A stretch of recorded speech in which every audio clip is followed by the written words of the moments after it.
গণহত্যা দিবসে নিজ দেশে ফেরার আকুতি রোহিঙ্গাদের, টেকসই পরিকল্পনার তাগিদ বিশ্লেষকদের। সম্পর্কের সাথে কিছু যোগাযোগ রেখে একটা বলা চলে যে মাল্টিফ্যাসেটেড ডিপ্লোমেসির প্রয়োজন, যেটা এখন এই মুহূর্তে নেই। আমরা আশা করব যে পররাষ্ট্র মন্ত্রণালয় সেই দিকে চিন্তা ভাবনা করবে। হয়তো মৌখিক সমর্থন পেতে পারি, কিন্তু আন্তর্জাতিক পরিমণ্ডলে কোনো সমর্থন পাবো না। বাংলাদেশ সরকারের এখন উচিত হবে যেটাকে নিয়ে এখন আর নতুনভাবে চিন্তা করা। প্রত্যাবাসন শুরু না হওয়ায় ইউরোপীয় ইউনিয়নের উদ্বেগ। 2 লাখ বিদেশির ভিসা বাতিলের পরিকল্পনা যুক্তরাষ্ট্রের, মার্কিন ইতিহাসের সবচেয়ে বড় পদক্ষেপের বিপাকে প্রবাসী বাংলাদেশিরা। বৈশ্বিক শ্রমবাজারে দক্ষ জনশক্তি পাঠাতে চায় বাংলাদেশ, প্রতারণা রোধে ব্যবস্থার তাগিদ পররাষ্ট্র প্রতিমন্ত্রীর। স্বাগত জানাচ্ছি প্রবাসের সংবাদে, সঙ্গে আছি আমি সামিয়া তমা। দেখছিলেন বিআরবি কেবলস সংবাদ শিরোনাম। বাংলাদেশের রোহিঙ্গা ঢলের 9 বছর পূর্তি উপলক্ষে কক্সবাজারের উখিয়ার আশ্রয় শিবিরে পালিত হয়েছে রোহিঙ্গা গণহত্যা দিবস। মঙ্গলবার কুতুপালংয়ের 4 নম্বর ক্যাম্পের ফুটবল মাঠে জড়ো হন হাজারো রোহিঙ্গা। স্বদেশে ফিরে যাওয়ার দাবি জানান তারা এবং নানান স্লোগান দেন। বাংলাদেশের রোহিঙ্গা প্রত্যাবাসনের 9 বছর। মিয়ানমারের রাখাইনে গণহত্যা থেকে প্রাণে বাঁচতে এই দিনে বাংলাদেশের সীমান্তে নেমেছিল রোহিঙ্গাদের ঢল। 2017 সালের 25 আগস্টের পর থেকে কয়েক সপ্তাহে 7 লাখের বেশি রোহিঙ্গা পালিয়ে আসে বাংলাদেশে।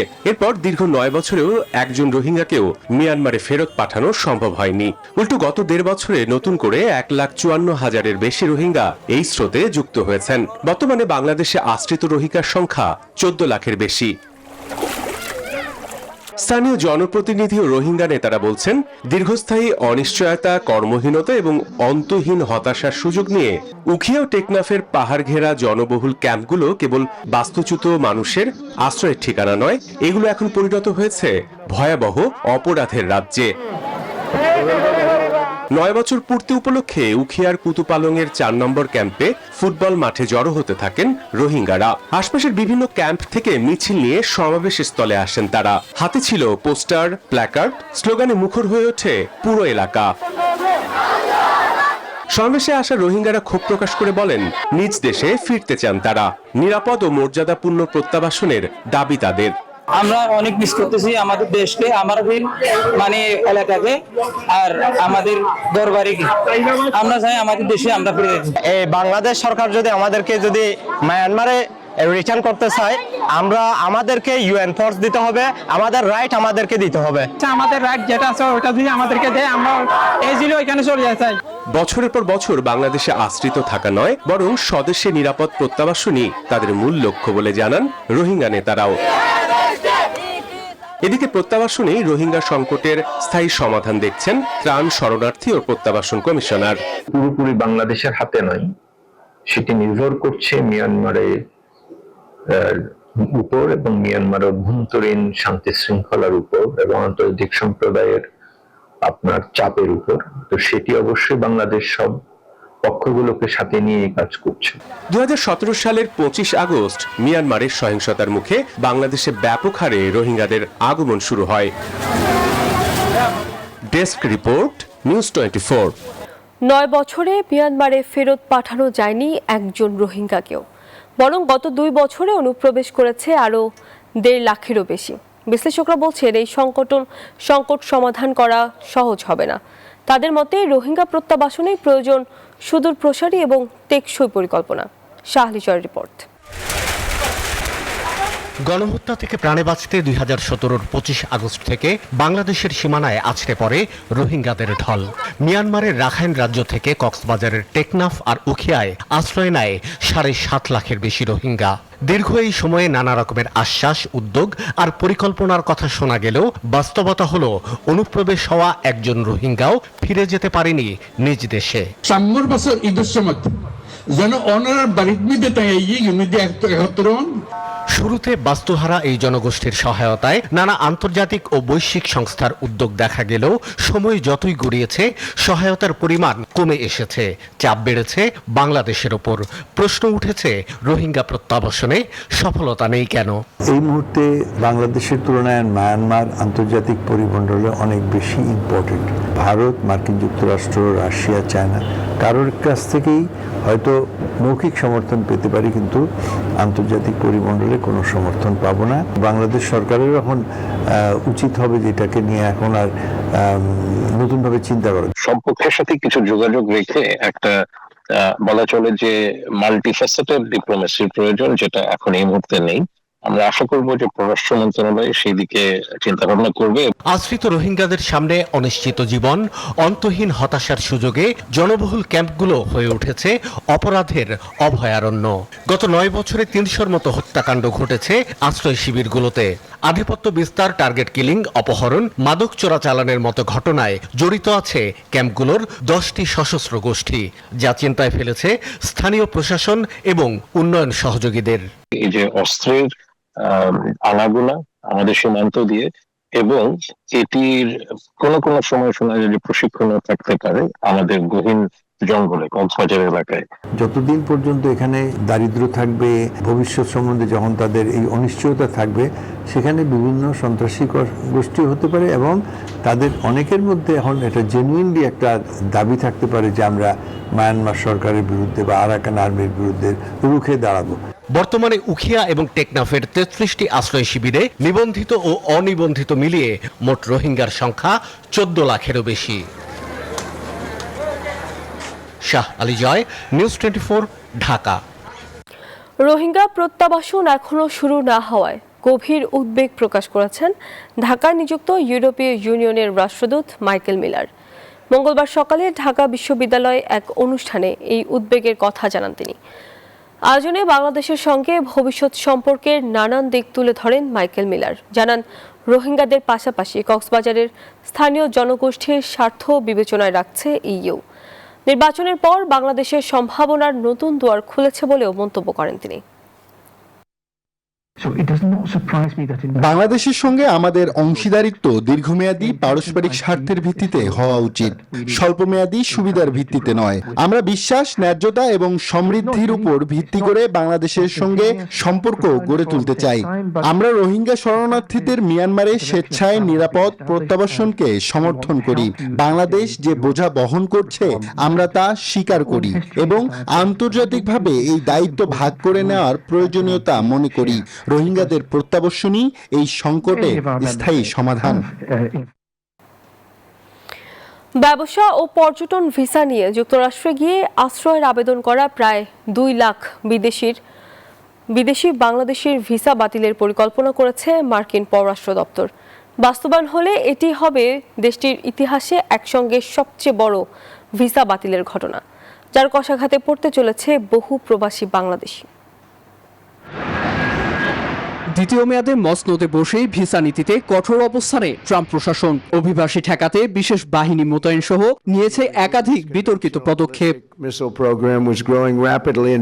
এর মধ্যেই নতুন করে 2 লাখ বিদেশির B1 ও B2 ভিসা বাতিলের ঘোষণা দিয়েছে মার্কিন প্রশাসন। স্পষ্ট জানিয়েছে 2016 সাল থেকে 2026 সালের মধ্যে স্বল্পমেয়াদী ভিসায় গিয়ে যারা স্থায়ীভাবে আশ্রয়ের আবেদন করেছেন, মূলত তাদের লক্ষ্য করেই এই পদক্ষেপ। তবে ভিসা বাতিল হলেও কাউকে তাৎক্ষণিক বহিষ্কার করা হবে না। আবেদনের নিষ্পত্তি না হওয়া পর্যন্ত তাদের অন্য একটি অভিবাসন শ্রেণীতে রাখা হবে বলে জানানো হয়েছে।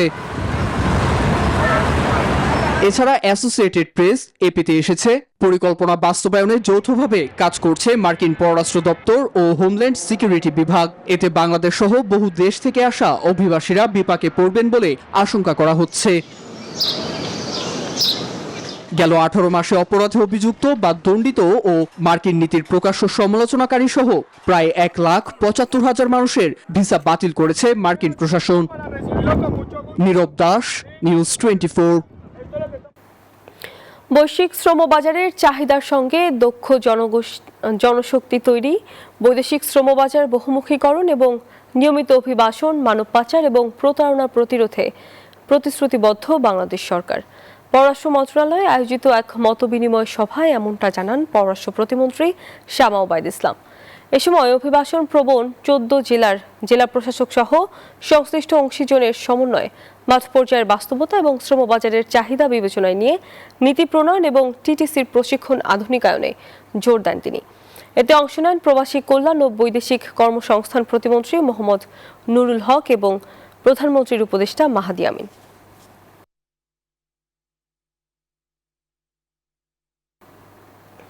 প্রবাসীদের বিমান যাত্রাকে আরও সহজ, সাশ্রয়ী এবং স্বস্তিদায়ক করতে সৌদি আরবের জেদ্দায় যাত্রা শুরু করেছে বিন মিশাল ট্রাভেলসের 19তম শাখা।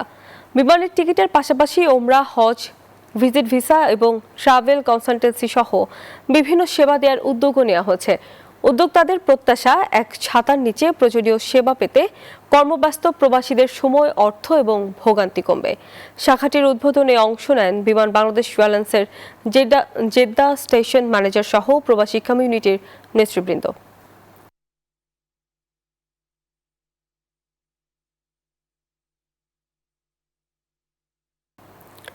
প্যারিসে জমকালো আয়োজনে অনুষ্ঠিত হলো মৌলভীবাজার জেলা উৎসব 2026। গান, সাংস্কৃতিক পরিবেশনা আর প্রবাসীদের প্রাণবন্ত অংশগ্রহণে উৎসবটি পরিণত হয় বাংলাদেশি কমিউনিটির মিলন মেলায়। জনপ্রিয় কণ্ঠশিল্পী কনক চাপার সঙ্গীত পরিবেশনা মাতিয়ে তোলে দর্শকদের। এছাড়া দেশি বিদেশের শিল্পীদের পরিবেশনায় জমে ওঠে পুরো আয়োজন। এতে অংশ নেন ফ্রান্সে বসবাসরত বিভিন্ন জেলার প্রবাসী বাংলাদেশিরাও। নতুন প্রজন্মকে বাংলা সংস্কৃতির সঙ্গে যুক্ত এবং প্রবাসীদের মধ্যে সম্প্রীতির বন্ধন দৃঢ় করাই এই আয়োজনের মূল লক্ষ্য ছিল দাবি আয়োজকদের।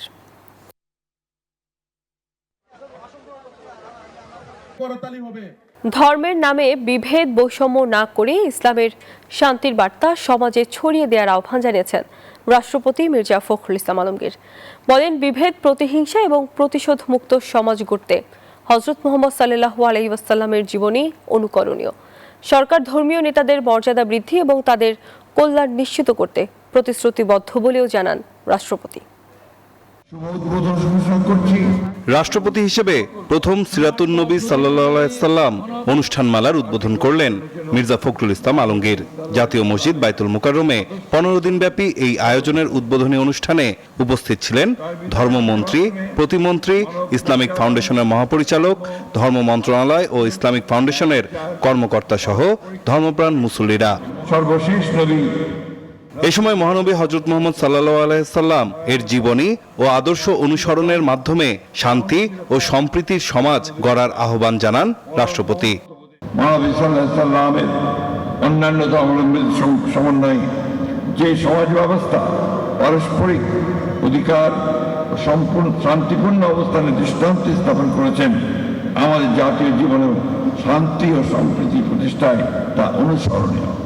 বলেন, সরকারের প্রতিশ্রুতি অনুযায়ী 2030 সালের আগে দেশের সব মসজিদ সহ অন্যান্য ধর্মীয় উপাসনালয়কে মাসিক সম্মানী ভাতার আওতায় আনা হবে।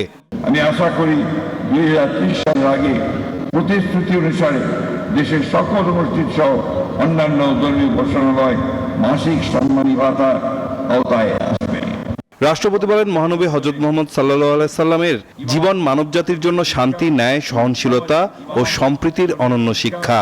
সেই আদর্শ অনুসরণ করে একটি বৈষম্যহীন ও শান্তিপূর্ণ সমাজ প্রতিষ্ঠায় সবাইকে একসঙ্গে কাজ করার আহ্বান জানান। পবিত্র ঈদ মিলাদুন নবী সাল্লাল্লাহু আলাইহি সাল্লামের এই মহিমান্বিত দিবস উপলক্ষে আমি সকলের প্রতি আহ্বান জানাই, আসুন আমরা মহানবী হযরত মুহাম্মদ সাল্লাল্লাহু আলাইহি সাল্লামের সত্য, ন্যায়, সততা, সহিষ্ণুতা, ক্ষমা ও মানবপ্রেমের মহান আদর্শে নিজেদের জীবন ধারণ করি। ধর্মের নামে বিভেদ, বৈষম্য নয়, ইসলামের শান্তি ও মানবতার বাণী ছড়িয়ে দেই।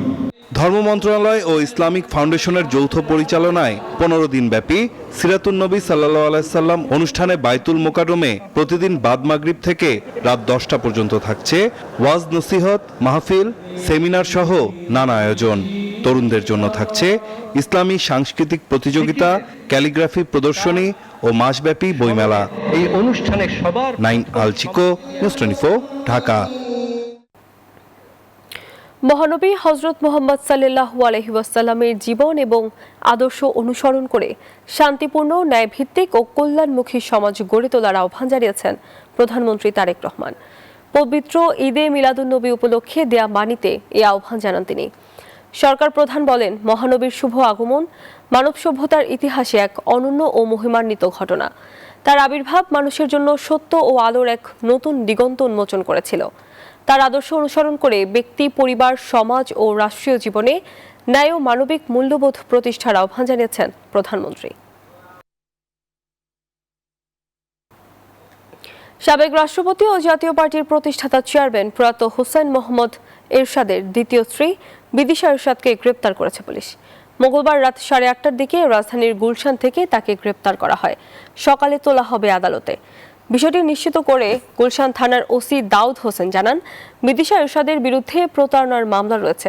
সেই মামলায় 2 বছরের সাজাও হয়েছে। ওয়ারেন্ট থাকায় গুলশানের একটি রেস্টুরেন্ট থেকে তাকে গ্রেপ্তার করা হয়। এর আগে 20 মে প্রতারণার অভিযোগে রাজধানীর গুলশান থানায় করা মামলায় বিদিশা এরশাদের 2 বছরের কারাদণ্ডও দেন ঢাকার আদালত। কারাদণ্ডের পাশাপাশি বিদিশাকে 10,000 টাকা জরিমানা করা হয়েছে। অনাদায়ে আরও 1 মাসের বিনাশ্রম কারাদণ্ড দেওয়া হয়। আমি জুবাইর সানি বলছিলাম নিউজ 24 থেকে। ভাইয়া, বিদিশা এরশাদ কি গ্রেফতার নাকি? গ্রেফতার।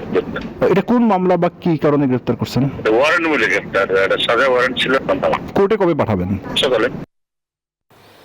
শেখ হাসিনার বিষয়ে ভারত আর দায়ভার নিতে চাচ্ছে না, তাই তার প্রত্যর্পণের বিষয়টি জুডিশিয়ারির ওপর ছেড়ে দিয়েছে দেশটি, এমন মন্তব্য করেছেন তথ্যমন্ত্রী আন্দালিব রহমান পার্থ।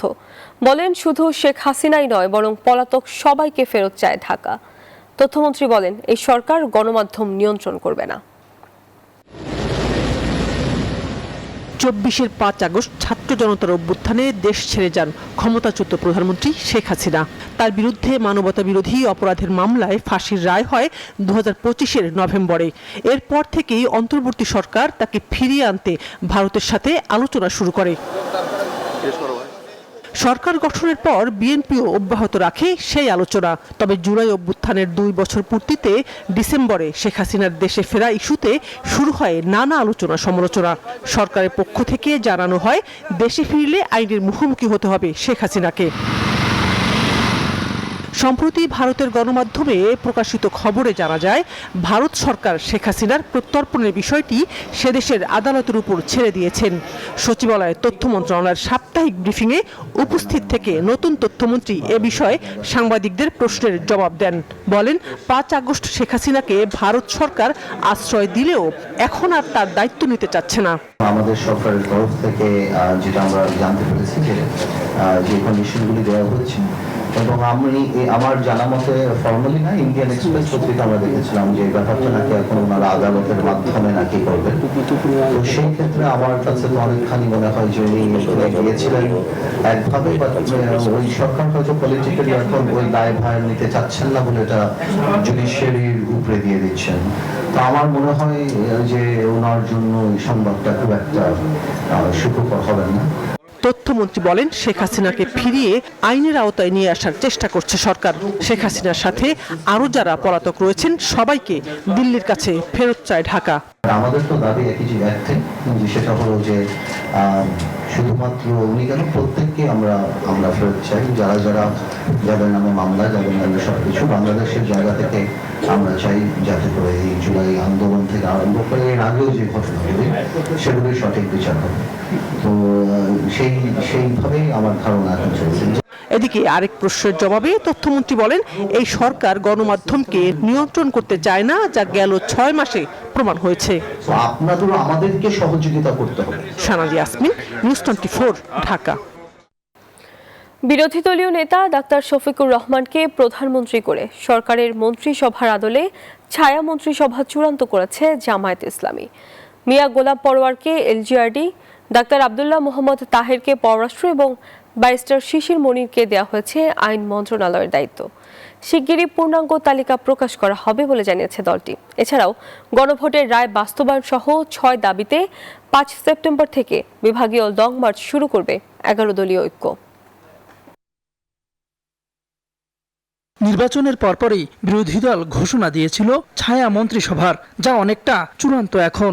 সরকারের মন্ত্রী পরিষদের কাঠামো অনুসারে দায়িত্ব বন্টন করা হয়েছে। প্রাথমিকভাবে প্রধানমন্ত্রী সহ বেশ কয়েকজন ছায়ামন্ত্রীর নাম জানিয়েছে দলটি। এতে প্রধানমন্ত্রী হচ্ছেন দলের আমির ডাক্তার শফিকুর রহমান, স্থানীয় সরকার মন্ত্রী মিয়া গোলাম পরোয়ার, পররাষ্ট্রমন্ত্রী নায়েবে আমির সৈয়দ আব্দুল্লাহ মোহাম্মদ তাহের, স্বরাষ্ট্রমন্ত্রী হামিদুর রহমান আজাদ ও আইনমন্ত্রীর দায়িত্ব পাচ্ছেন ব্যারিস্টার শিশির মনির। সরকারের প্রতিটি মন্ত্রণালয়ের কর্মকাণ্ড পর্যবেক্ষণ, সরকারের সিদ্ধান্তের বিকল্প নীতি প্রস্তাব তৈরি এবং সংসদে সরকারের জবাবদিহি নিশ্চিত করতেই এই ছায়া মন্ত্রিসভা গঠন, বলছে জামায়াত ইসলামী। রাজনৈতিক সাংবিধানিক সব বিতর্কের জায়গা পার্লামেন্ট, এটা আমরা বিশ্বাস করি। এখনো চাই যে পার্লামেন্ট এটা নিষ্পত্তি হোক। এদিকে গণভোটের রায় বাস্তবায়ন সহ 6টি দাবিতে 5 সেপ্টেম্বর লং মার্চ শুরু করবে 11 দলীয় ঐক্য।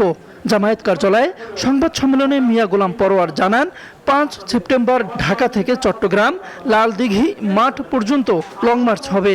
বলেন, বিএনপি জনদাবি উপেক্ষা করে আন্দোলনে বাধ্য করছে।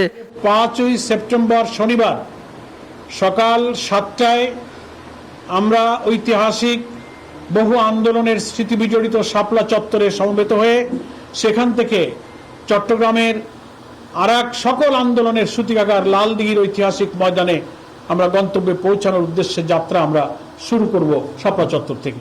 জানান, দেশের মানুষের দাবি আদায়ে শান্তিপূর্ণ ও নিয়মতান্ত্রিক লং মার্চ করবে 11 দল।